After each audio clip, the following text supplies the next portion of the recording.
여러분 인사드리겠습니다. 여러분 안녕하십니까? 안녕하세요.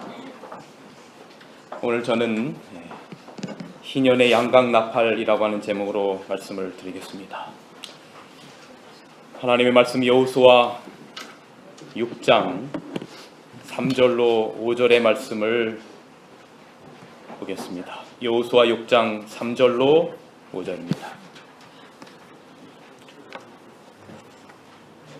너의 모든 군사는 그 성을 둘러 성 주위를 매일 한 번씩 돌되 엿새 동안을 그리하라. 제사장 7은 7 양강나팔을 잡고 언약궤 앞에 나아갈 것이요 7째 날에는 그 성을 7번 돌며 그 제사장들은 그 나팔을 불 것이며 제사장들이 양강나팔을 길게 불어 그 나팔 소리가 너희에게 들릴 때에는 백성들은 다 큰 소리로 외쳐 부를 것이라. 그리하면 이 성벽이 무너져 내리리니 백성은 각기 앞으로 올라갈지니라 하시매. 다음 주면 구정 명절입니다. 새해 복 많이 받으시고 고향 오가시는 길 안전하시기를 기도하겠습니다. 저도 한 수요일쯤에 갔다가 안식일은 교회에 있어야 되기 때문에 금요일 아침쯤에 올라올까 생각 중에 있습니다. 중국은 워낙 땅덩어리가 크다 보니까 명절에 수십억의 인구가 움직인다고 합니다. 우리나라도 많은 사람들이 명절만 되면 고향에 오갑니다. 요즘은 또 이 풍속도가 많이 바뀌어서 고향을 가는 대신에 가족끼리 해외여행을 가는 분들도 꽤 많은 것 같습니다. 저희 교회도 여러분이 해외여행을 가졌지만 이맘때쯤 되면 아마 오늘 안식일에 설교하는 우리 한국의 재림교회 목사님들이 영적 고향인 하늘에 가자는 설교를 많이 할 텐데요. 저도 오늘 그런 설교를 준비해 봤습니다.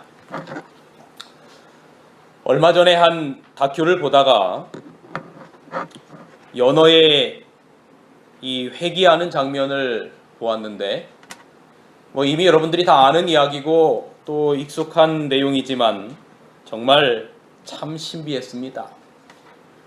어떻게 그 미물이 자기가 난 곳을 알고 다시 이 바다를 그렇게 오랜 시간 동안 다니다가 자기의 난 곳, 그 고향을 향하여 올라올까? 정말 참 신비했어요. 분명히 창조주 하나님의 섭리가 있지 않을까 하는 생각을 해보게 되었습니다. 그런데 올라오는 과정이 정말로 목숨을 걸고 올라옵니다. 목숨을 걸고. 마지막에 올라와서 이제 암컷이 알을 낳고 수컷이 그 위에다 이제 이 정액을 뿌리고 이 연어가 죽습니다. 그런데 그 연어의 몸이 다 너덜너덜합니다. 얼마나 많이 고생길에 고생을 많이 했으면 온 몸이 다 성한 곳이 없어요. 그런데 그 연어의 회귀 장면을 이 다큐에서 이야기를 하는 중에 마지막 자기가 난 곳 그곳으로 가기 위하여 마지막 넘어야 하는 관문이 하나가 있습니다. 그 관문이 뭐냐면 큰 보입니다. 그걸 넘어 올라가야 하는 것입니다. 그런데 그 보가 상당히 높아서 한 번에 그곳을 넘지를 못하는 겁니다. 한 차례, 두 차례, 세 차례, 네 차례 연어마다 조금씩의 차이는 있지만 어떤 연어들은 그곳을 마지막 자기의 고향을 가기 위하여 넘어야 되는 그 관문인 보를 뛰어넘기 위하여 수십 차례 도전하는 것입니다. 그런데 드디어 그 연어가 수십 차례 실패 후 온몸이 너덜너덜 상처가 났음에도 불구하고 마침내 뛰어넘었을 때에 그 방송에서 배경음악을 깔아주는데 빵빠레 음악 소리를 깔아주더라고요. 이렇게. 빵빠레 음악 소리를 깔아줘요. 그런데 제가 그 모습을 딱 보고 그 빵빠레 음악 소리를 듣는 순간 이게 직업병인지 저거 희년의 나팔 소리다 하는 생각이 딱 드는 겁니다. 그래서 오늘 마침 구정명절이기도 하고 해서 그 말씀을 드리려고 합니다. 연어가 태어난 곳에서 떠나 바다를 돌며 수만 킬로를 다니듯이 이스라엘 백성이 애굽이라고 하는 그 험난한 바다에서 430년간 고난의 종살이를 했습니다. 그리고 연어가 다시 고향으로 창조주의 섭리를 따라서 돌아오듯이, 그리고 돌아올 때 수많은 몸의 생채기와 고통을 당하듯이 430년간 애굽에서 종살이하던 그 이스라엘 백성들이 애굽에서 모세와 함께 출애굽하여 홍해를 거르고 나와서 그들이 그렇게 가기를 원했던 그들의 고향인 가나안 땅을 40년간 가는 험난한 여정이 시작되는 겁니다.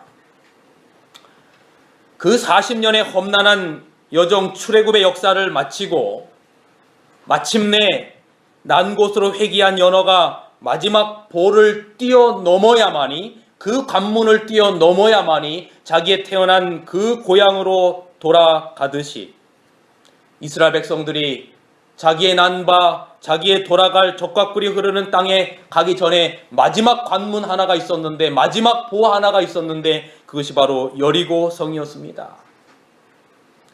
결단코 무너질 것 같지 않은 여리고 성입니다. 어쩌면 그 연어가 보는 입장에서 그 마지막으로 넘어야 하는 그 보는 정말 난공불락의 어떻게 할 수 없는 그런 곳으로 느껴지지 않을까 싶은 생각이 드는 겁니다. 이스라엘 백성들도 그 회귀한 연어처럼 여리고 성 앞에 이르게 됩니다. 그리고 제가 서두에 여러분들에게 읽어드린 오늘 본문을 여리고성을 어떻게 함락하여야 할지에 대하여 하나님께서 여호수아에게 말씀하시는 장면이 오늘 여러분들에게 읽어드린 여호수아 6장 3절로부터 5절의 말씀입니다. 하나님께서 이렇게 말씀하시는 겁니다. 얘들아, 내가 여리고의 왕들과 용사들을 내 손에 붙였으니 걱정하지 말아라. 걱정하지 말아라. 모든 군사는 성 주위를 매일 한 번씩 돌아라. 그리고 7째 날이 되는 날 7번을 돌아라. 그때의 제사장은 나팔을 불 것인데 어떤 나팔을 부냐면 양각 나팔을 불어라. 무슨 나팔을 불라고요? 영어 성경에 보면 Trumpets of Ram's Horns 그랬어요. 그러니까 양의 뿔로 만든 트럼펫, 양의 뿔로 만든 나팔, 그걸 불라라고 하는 것입니다. 그리고 제사장이 그 양각 나팔을 길게 불 때에 너희들 함께 소리를 쳐라. 그러면 성이 뭐 할 것이다? 무너질 것이다. 아니, 성을 무너뜨리려면 폭탄을 설치하든지 아니면 제갈공명과 같은 아이디어를 써서 무너뜨리든지 총칼로 진입해서 사람들을 죽이고 여리고성을 넘든지 해야 되는데 양뿔로 만든 나팔을 불라고 하는 것입니다. 참 구원은 비상식적인 것 같아요. 상식적이지가 않습니다. 여리고성을 무너뜨릴 때 불었던 그 양각 나팔, 그래서 이스라엘 백성들은 하나님의 명령을 따라서 매일매일 성을 한 바퀴씩 돌고 마지막 7째 날이 되었을 때에 7바퀴를 불면서 7명의 제사장들이 양각 나팔을 길게 불 때에, 그리고 이스라엘 백성들이 함께 소리를 지를 때에 여리고성이 무너지는 역사가 성경에 기록되어 있습니다. 여리고성을 무너뜨릴 때 불었던 이 양각 나팔이 무엇을 의미할까? 이것을 이해하기 위해서는 희년이라고 하는 개념을 좀 이해해야 합니다. 희년이 무엇일까? 여러분, 안식일은 창조의 기념일로서 매주 1회째 되는 날입니다. 창세기 2장 2절로 3절에 보면 하나님께서 천지와 만물을 만드시고 일곱째 날이 하나님이 지으시던 일이 일곱째 날이 이를 때에 마칩니다. 그리고 그 지으시던 일이 다음으로 일곱째 날에 뭐 하셨다라고 말합니까? 안식하셨다라고 말합니다. 이 안식일은 쉼과 회복의 날입니다. 그리고 또 하나님께서 레위기 25장에 보면 안식년을 주십니다. 여러분, 이 안식년은 매 7년째 되는 해입니다. 마찬가지로 쉼과 안식과 회복의 해입니다. 레위기 25장 3절로 4절에 보면 너는 6년 동안 그 밭을 파종하며 6년 동안 그 포도원을 다스려 그 열매를 거둘 것이나 제 몇 년째 되는 해는 7년째 되는 해는 땅으로 쉬어 안식할지니라라고 기록하고 있습니다. 그런데 성경에 하나님께서 제도적으로 만드신 이 쉼과 안식과 회복의 날이 안식일과 제7일 되는 안식일과 제7년째 되는 안식년과 그리고 제7년씩 7번을 보내면 77이 49 그리고 그 다음에 50년째가 되는 날을 하나님께서 무슨 날로 지정하셨냐면 그날을 희년으로 그 해를 지정하셨습니다. 이 희년의 시작은 7월 10일 대속죄일을 기준으로 시작이 되게 되어 있어요. 여러분, 여기 레위기 25장 9절로 10절은 이렇게 기록하고 있습니다. 7월 10일은 속죄일이니 너는 나팔 소리를 내되 전국에서 나팔을 크게 불지며, 그런데 그 나팔 소리를 낼 때 어떤 나팔을 불라라고 이야기하고 있습니까? 여기에 어떤 나팔을? 뿔나팔 소리를 내라고 그렇게 하고 있습니다. 뿔은 양각 나팔입니다. 양의 뿔로 만들어진 뿔나팔입니다. 그리고 전국에서 뿔나팔을 크게 불지며 너는 50년째 해를 거룩하게 하여 그 땅에 있는 모든 주민을 위하여 뭐를 공포하라? 자유를 공포하라. 이렇게 하고 있습니다.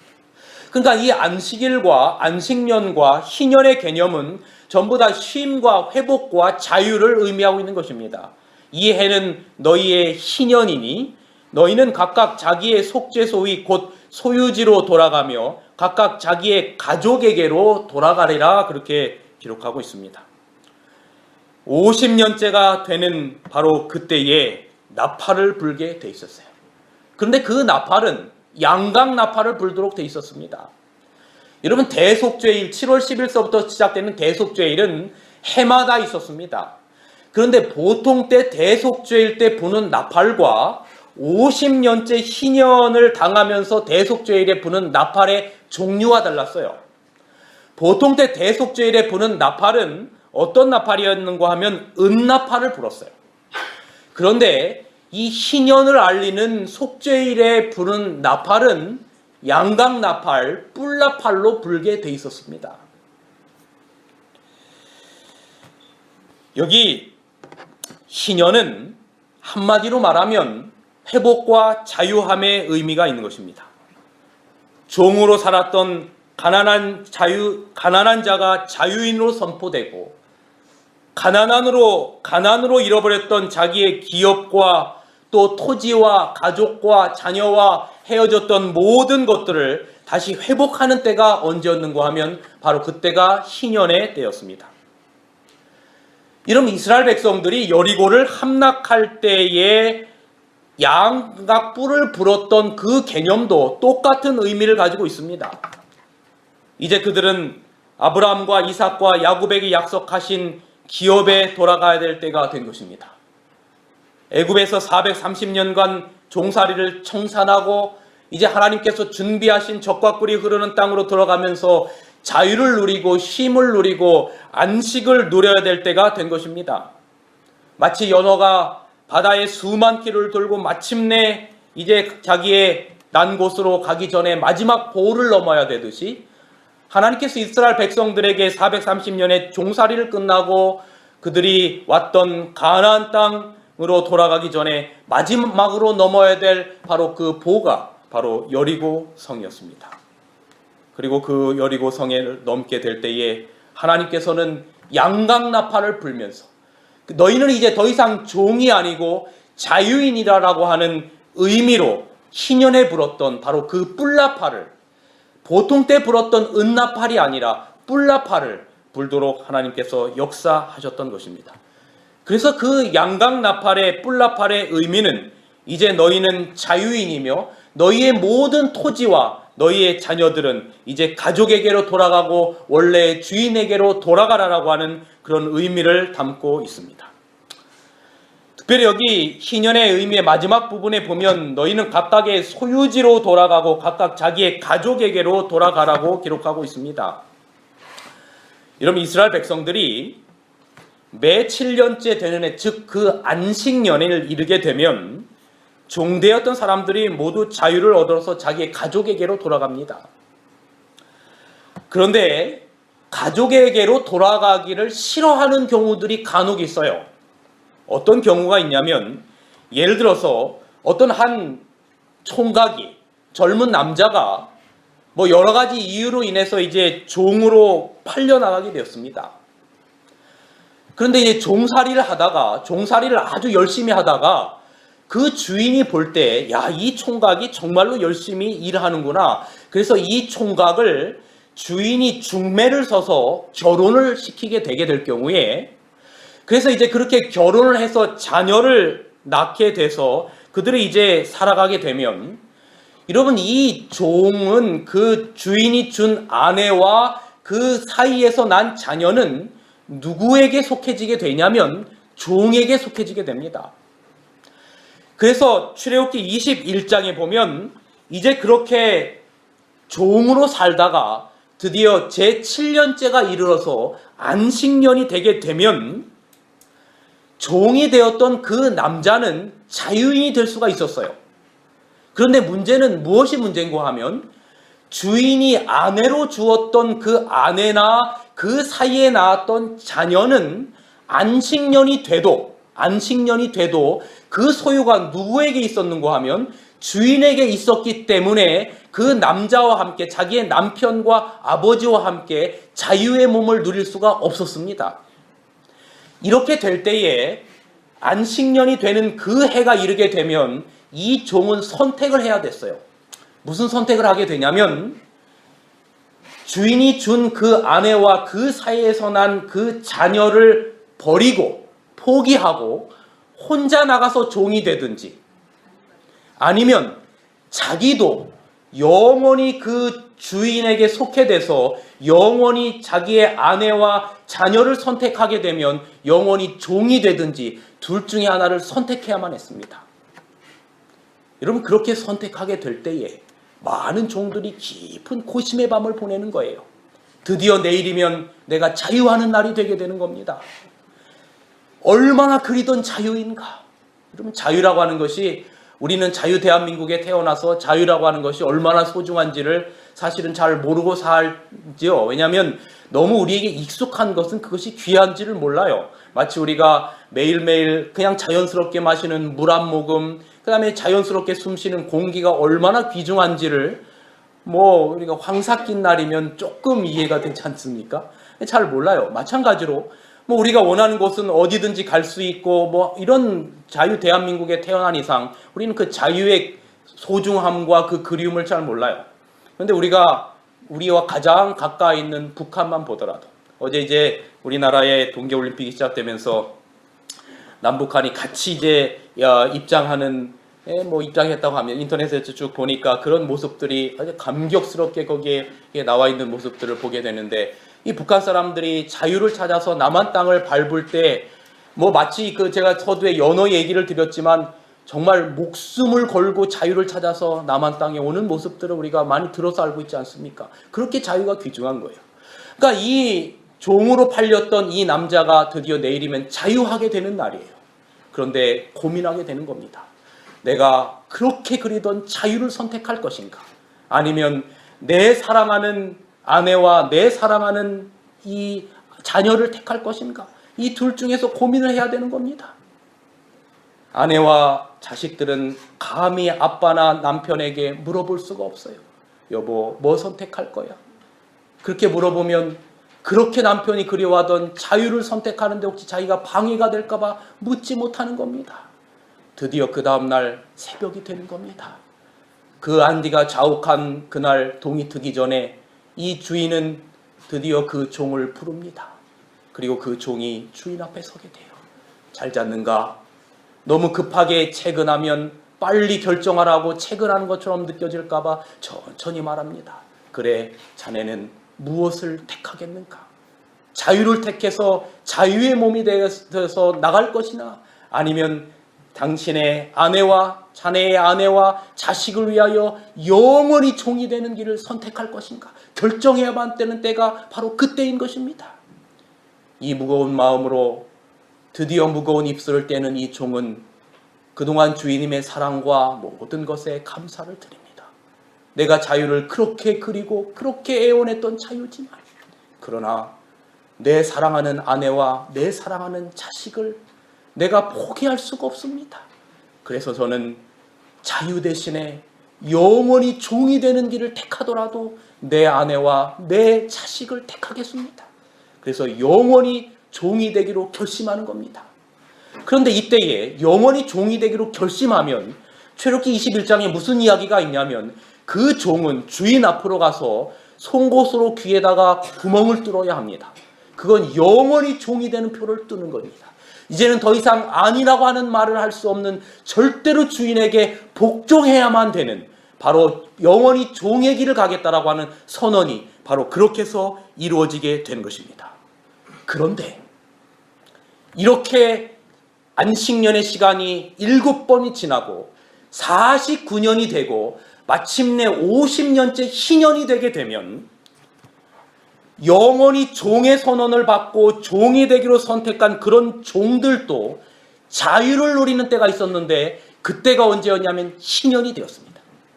그때는 그의 아내와 그의 모든 자녀들을 다 데리고 나가서 완전히 종으로부터 자유함을 누리는 때가 있었는데 그때가 바로 희년이 된 것입니다.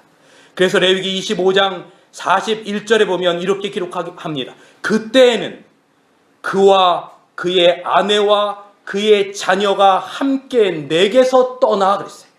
함께 가도록 되어 있는 것입니다. 그 본족에게로 돌아가서 조상의 기업을 회복하리라라고 기록합니다. 그래서 희년은 모든 종살이하는 종들에게 참으로 자유하는 해가 되는 해가 바로 그 희년이 되는 것입니다. 또한 희년이 되는 때는 하나님이 주신 그 땅들이 원래의 기업으로 돌아가는 때입니다. 여러분, 이스라엘 백성들이 이제 여리고 땅을 정복하고 드디어 마침내 그들이 가나안 땅에 가서 하나님께서 가나안 땅을 이제 12개의 지파에게 땅을 분배해서 나누어 주셨습니다. 그래서 각 지파는 이것을 기반으로 해서 경제적인 생활을 할 수가 있었습니다. 그런데 이 토지는 결단코 팔 수 있도록 되어 있지가 않았어요. 그래서 그 토지를 자기의 지파 대대손손 물려주도록 되어 있었지 이 지파에서 저 지파로 팔도록 되어 있지 않았습니다. 레위기 25장에 보면 너희가 토지를 영영히 팔지 말 것은 토지는 다 내 것임이라 그랬어요. 그런데 여러분, 사람이 살다 보니까 빈부의 격차라고 하는 게 생겨나기 시작하는 겁니다. 어떤 사람은 부지런한 사람이 있고 어떤 사람은 게으른 사람이 있어요. 그래서 때로는 또 가뭄과 질병과 전쟁 등으로 아무런 소산을 얻지 못할 때가 있습니다.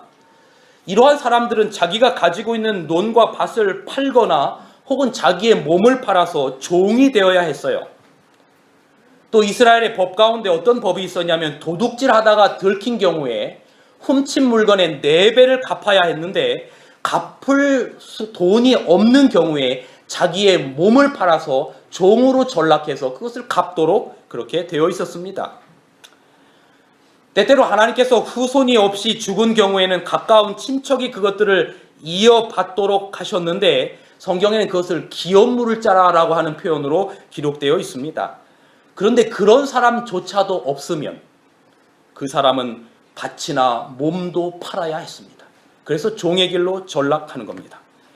그래서 하나님께서 종된 자들에게 이러한 일에 관하여 회복시켜 주시기 위해서 안식년과 희년을 허락해 주셨습니다.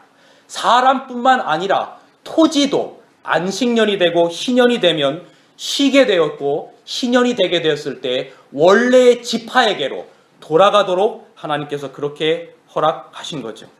그래서 바로 희년에는 모든 고아와 과부와 나그네들이 바로 다시금 회복되는 그런 역사를 하나님께서 주셨던 것입니다.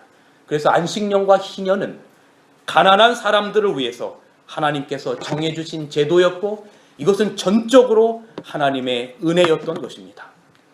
그러니 여러분, 희년에 불었던 양강나팔 소리는, 여러분 그 희년의 제사장들에 의하여 불리워졌던 그 양강나팔 소리는 삶의 메시지였고 희망과 회복의 메시지였던 것입니다.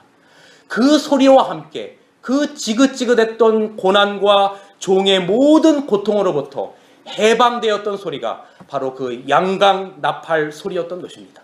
마치 연어가 마지막 그 볼을 넘을 때 그 방수에서 팡팔의 소리가 나듯이, 이스라엘 백성들이 가나안 땅에 들어가기 전에 마지막 여리고성을 넘을 때 양강나팔 소리를 불었듯이 그 나팔은 희망과 회복의 메시지였던 것입니다. 그런데 여러분, 이 구약의 희년의 양강나팔은 여러분 신약 성경에서 무엇을 상징하는 것입니까? 그 희년의 양강나팔의 원형이 여러분 여기에 기록되어 있습니다. 성경 누가복음 4장 16절서부터 19절에는 이렇게 기록되어 있습니다. 예수께서 자라나신 곳 나사렛에 이르사, 그 다음에 어떤 날에? 안식일에 자기의 규례대로 회당에 들어가서 성경을 읽으려고 서심해 선지자 이사야의 글을 들이거늘 책을 펴서 이렇게 기록한 데를 찾으시니, 이게 무슨 말이냐면, 여러분 예수님께서 이 땅에 이제 오셨습니다. 예수님은 안식일을 제정하신 분이셨고, 안식년을 제정하신 분이셨고, 희년을 제정하신 분이셨어요. 그분이, 예수님께서 그것을 제정하신 분이 직접 이 땅에 오셨습니다. 그리고 다른 날도 아니고 안식일에 예수님께서 이제 회당에 자기의 규례대로, 이 말은 자기의 습관대로, 그러니까 오늘날 여러분들이 제7일 이 안식일에 여러분이 규례대로, 습관대로, 하나님의 말씀대로 교회에 오신 것처럼 예수님도 똑같이 안식일에 회당에 가셨던 것입니다.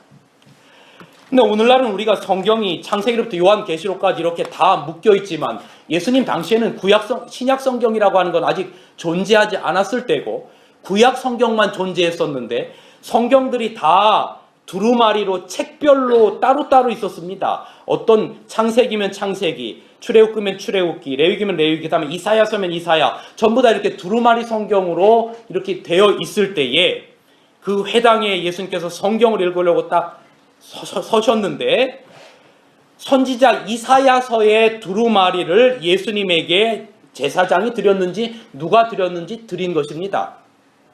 그때에 여러분 이사야 1장서부터 이사야 끝장까지 성경에 쭉 기록되어 있는데, 예수님께서 의도적으로 어느 한쪽을 들어가서 펴시는 것입니다. 예수님께서 펴신 곳이 이렇게 해서 성경 계속해서 이렇게 기록되는 것입니다. 선지자 이사야의 글을 들이거늘 책을 펴서, 이 말은 예수님께서 의도적으로 이사야서를 받으시고 그 이사야서의 이 부분을 펴셨다라고 하는 것입니다. 예수님이 어디를 펴셨냐면 이사야 61장과 1장 1절에서 2절을 펴셨습니다. 펴시고 읽으시는 것입니다. 기록된 데를 찾으시니 이렇게 그 다음에 그 편 곳을 읽으시는 것입니다. 곧 주의 성령이 내게 임하셨으니 이는 가난한 자에게 복음을 전하게 하시려고 내게 기름을 부으시고 나를 보내서 포로된 자에게 자유를, 눈먼 자에게 다시 보게 함을 전파하며 눌린 자를 자유케 하고 주의 은혜의 해를, 영어로 보면 예수님의 은혜의 그 해, 영어로 이열이라고 되어 있습니다. 그 해를 전파하게 하심이라 하였더라라고 말합니다. 여러분, 이 말씀이 예수님이 이 땅에 오셔서 공생애를 시작하신 첫 번째 설교가 이 설교입니다. 그러니까 여러분, 목회자가 A라고 하는 교회로 발령을 받아서 그 교회를 가서 하는 첫 번째 설교는 아무런 설교는 하지 않습니다. 그 목사가 어떤 철학과 어떤 생각을 가지고 앞으로 내가 이 교회에서 목회를 하겠다라고 하는 그 내용을 담아서 첫 번째 설교를 하는 겁니다. 그 첫 설교는 대단히 중요한 것입니다.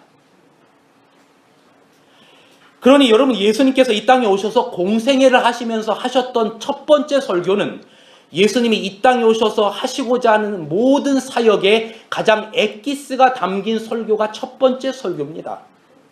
그런데 예수님께서 하셨던 그 첫 번째 말씀, 그 취임의 설교가 바로 그 오신 목적을 이야기하는 내용인데, 그 설교의 내용이 무엇인가 하면 바로 희년의 기별입니다.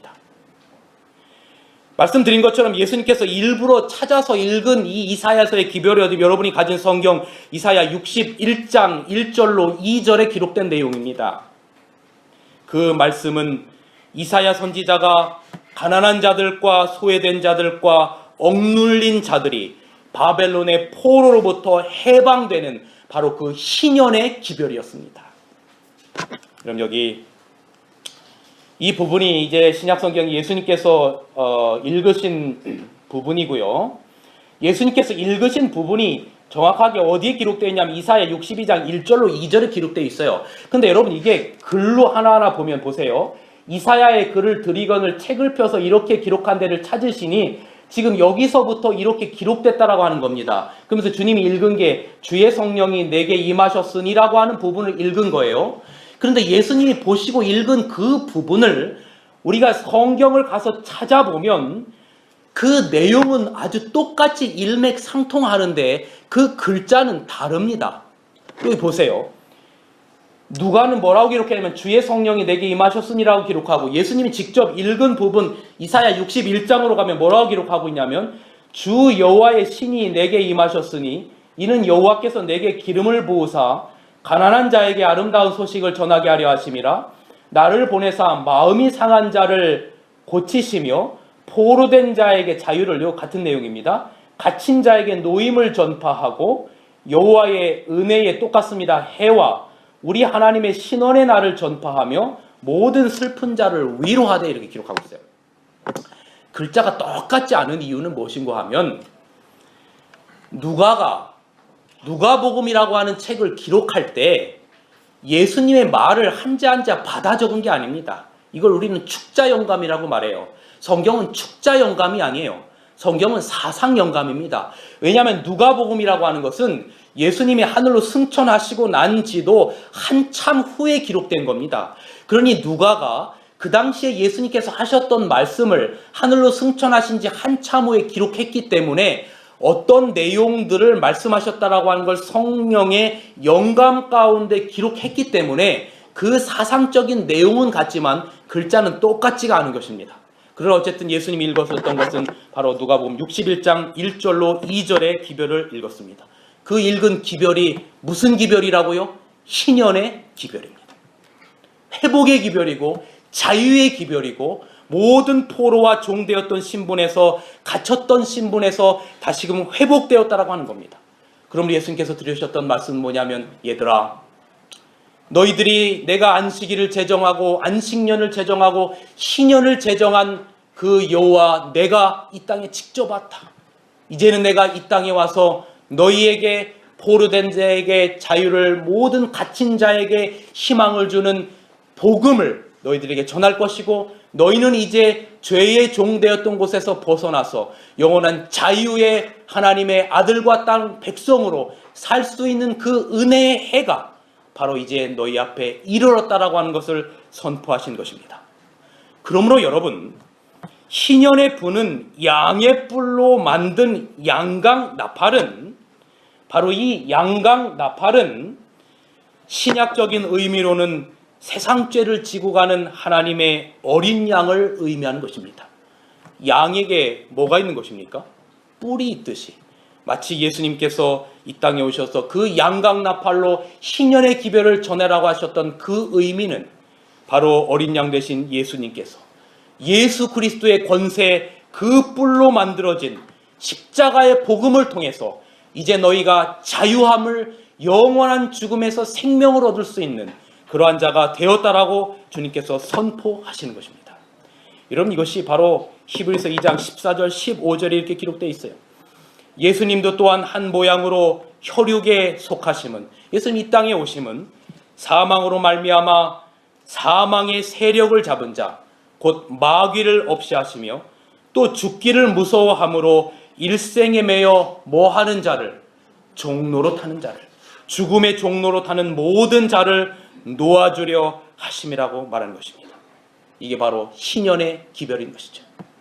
여러분, 희년이 되면 예루살렘에서 제사장들이 양강나팔을 불기 시작합니다. 그러면 그 소리를 듣는 예루살렘 성 사람들은 각기 가지고 있는 양강나팔을 같이 불기 시작하는 것입니다.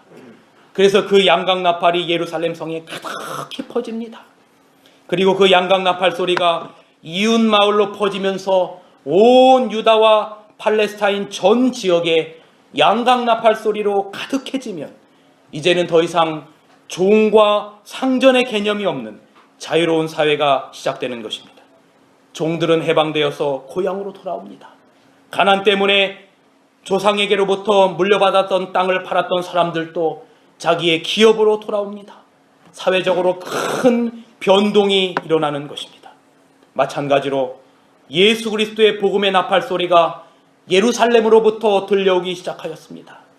그러자 제자들과 많은 전도자들이 계속해서 이 복음의 나팔을 불기 시작했고, 이 복음의 소리는 예루살렘과 온 유다와 사마리아와 땅끝까지 가득하더니 급기야 대한민국에까지 울려온 것입니다. 그리고 지금도 여러분을 통하여 복음의 나팔 소리, 자유를 선포하는 소리를 계속해서 울려 퍼져나가고 있는 것입니다. 복음의 양강 나팔 소리와 함께 선포되는 죄에서의 자유며 사단에서의 자유, 죽음의 권세로부터 자유인 것입니다. 그래서 요한복음 8장 36절에는 그러므로 아들이 너희를 자유케 하면 너희가 참으로 뭐하리라? 자유하리라 라고 하신 말씀 그대로 주님께서 이 땅에 오셔서 그 자유를 이루신 것입니다. 그럼 여기 찬미가 345장에 보면 좀 반주 좀 해주세요. 이 고통의 멍에 벗으려고, 여러분 이 찬미가 345장은 전적으로 희년의 기별입니다. 우리 찬미가 345장 이 1절 찬미를 우리 함께 좀 같이 불러봤으면 좋겠습니다. 그럼 여기 고통의 멍에 벗으려고 예수께로 나옵니다. 자유와 기쁨을 베푸시는 주님께로 옵니다. 병든 내 몸이 튼튼하고 빈궁한 살림 부해지며 죄악을 벗어버리려고 주께로 옵니다. 그럼 이 찬미를 우리 함께 좀 같이 불러봤으면 좋겠습니다. 찾아주세요.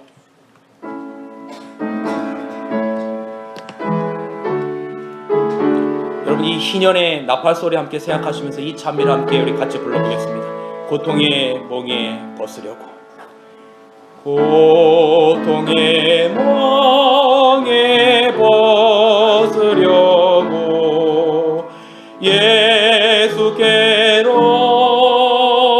나옵니다.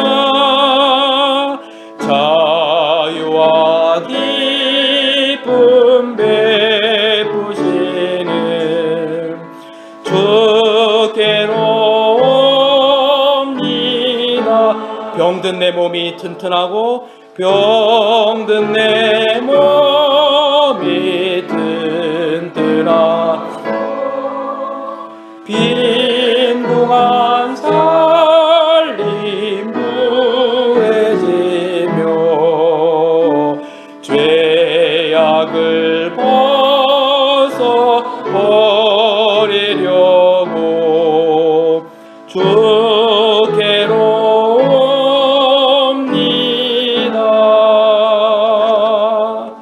여러분, 이 희년의 나팔 소리에 절정이 있습니다. 이 희년의 나팔 소리의 절정은 영광스러운 한 나팔 소리로 성경은 우리들에게 인도합니다. 그것은 바로 재림의 날을 울려 퍼질 천사장의 나팔 소리를 상징합니다.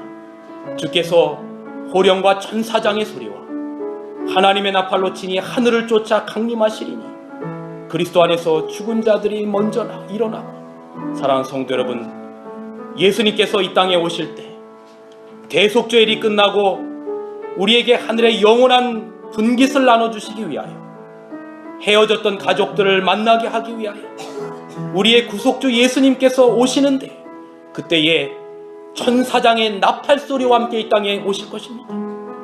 여러분, 이것이 희년의 나팔소리입니다. 해방이 더 이상 사망으로 말미암아, 죽음으로 말미암아, 이별로 말미암아, 병으로 말미암아 헤어지지 않을 영원한 자유의 나팔소리입니다. 연호가 회개하면 고향으로 가고, 이스라엘 백성들이 광야를 떠나서 다시 가나안 땅으로 갔듯이 여러분, 해방되면 우리도 어디로 가냐면 고향으로 갑니다. 일제 36년의 고통이 해방과 함께 모든 사람들이 고향으로 돌아갔던 것처럼, 그리고 고향으로 돌아가서 첫 설을 보낼 때 여러분, 그 가족과 함께 1945년 첫 해방과 함께 그 다음 해에 설을 보낼 때 그 기쁨이 어떻겠습니까? 마찬가지로 우리도 재림의 나팔소리와 함께 하늘에 가서 하늘 장막절을 지키게 될 것입니다. 계시록 7장과 그 후에 계속 읽어보면 우리가 마침내 하늘에 가서 장막절을 지키게 될 거예요. 드디어 세상의 괴로움이 끝나고 하늘에서 장막절을 지키고 이 죄악 세상에서의 고통을 끝내고 헤어졌던 가족들을 만나고 영원한 재회의 기쁨을 나눌 겁니다. 자식을 가슴에 묻어야 했던 그 뼈저린 고통도 희년의 재림의 나팔소리와 함께 사라질 것입니다. 사랑하는 남편과 아내를 가슴에 묻어야 했던 그 시리고 아픈 고통도 재림의 나팔소리와 함께 사라지게 될 것입니다.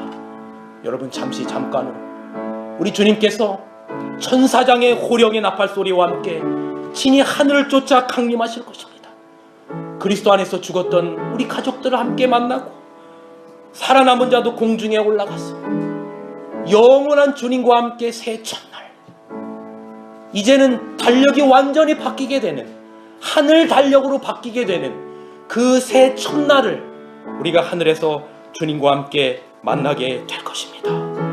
그날 그 아침까지 우리가 매일 이렇게 설을 보내면서 그 하늘에서 만날 그 첫날을 그리는 여러분과 제가 되기를 간절히 바랍니다. 잠깐 후면 오시리가 오실 것입니다. 지체하지 아니할 것입니다. 남과 북이 헤어져서 이쯤만 되면 북의 고향을 두고 온 우리 실향민들과 세터민들의 고난이 너무나 고통스러운 겁니다. 남북 통일돼서 우리가 서로 함께 헤어졌던 가족들도 만나고 가고 싶었던 고향 딸도 가는 날이 속히 이르기를 바랍니다. 무엇보다도 더 중요한 것은 희년의 나팔소리와 함께 오실 주님, 여러분의 머리에 수고했다. 그 연호가 그 마지막 그걸 넘을 때 온몸에 생처기를 남기면서 넘고 그 고통을 하듯이 이스라엘 백성들이 가나안 땅에 가는 그 삶의 여정 가운데 수많은 고난이 있듯이 오늘 우리가 하늘이라고 하는 그 가나안 땅에 가기 전에 이 세상에서 당하는 수많은 생처기들이 있습니다. 그러나 반드시 기억해야 될 것은 주님께서 약속하신 것처럼 희년의 나팔소리가 울려 퍼질 거라고 하는 사실입니다. 그것 때문에 믿음의 소망을 가지고 살아가는 것입니다. 이번 한 명절을 보내면서 여러분, 우리가 그 하늘 본향의 나팔소리를 생각하시고 정말로 가족과 함께 행복한 명절 되시고 우리 주님 영광 가운데 이 땅에 오시는 희년의 나팔소리가 여러분의 귀와 우리의 귀에 들려서 주님 오실 때 주님 어서 오시옵소서, 내가 주님을 기다렸으니 주님 저를 받아주시옵소서 고백할 수 있는 여러분과 제가 되기를 간절히 바라면서 말씀을 드립니다. 다시 한번 새해 복 많이 받으시고 고향 오가시는 길 안전하시기를 기도드리겠습니다. 말씀을 드리겠습니다. 이제는 우리 하나님의 사랑과 예수 그리스도의 은혜와 성령 하나님의 감화 감동 교통하심이 천사장의 나팔소리와 함께 이 땅에 오시는 그날까지 오늘 이 자리에 머리 숙인 당신의 백성들 위에 함께하여 주시옵소서. 예수님의 이름으로 간절히 축원하옵나이다. 아멘.